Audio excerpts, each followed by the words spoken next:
First thing I want to point out to you up here is when they redid this roof, there's a few spots where when you're nailing the shingle and the underlayment through, it doesn't hit anything, it doesn't hit the board. I mean, if that shingle gets damaged, there's water going right through that underlayment. You can see the staple that didn't touch anything.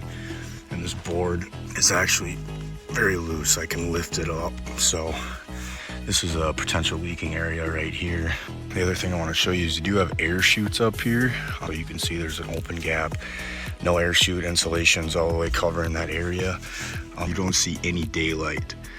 So if you don't see any daylight, there's very little airflow up here, because that insulation would not just stick to the wood boards unless the wood board held some moisture. Okay, and last thing I want to show you is how much insulation you do have. And I look at the very bottom here, and what you have is just sheetrock. You don't have a vapor barrier at all. So you can see there is some water staining right there. And if without a vapor barrier, you're letting a lot of heat out in the winter months, and you have very little insulation. So this is a foot ruler, so you're below that. So you're about 10 inches of insulation, and you should be at about 16 inches of insulation. So you're under insulated. Problem with that is when you're heating your home in the wintertime, it's gonna be when the heat escapes up here, it's gonna hit all these wood surfaces, which is gonna create that condensation. And again, that's why you have the insulation that's sticking to all of them. Very little airflow, very little insulation, and you're gonna have major problems with condensation getting into your home, especially without a vapor barrier on there.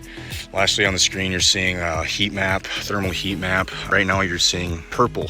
You're seeing purple. So in the wintertime, that would be yellow or red, and that just shows the heat that would be escaping. So there's a lot of gaps in the interior walls going to allow heat to escape up in here, especially without a vapor barrier. So in my opinion, you should get this attic up to date to prevent further damage here down the road.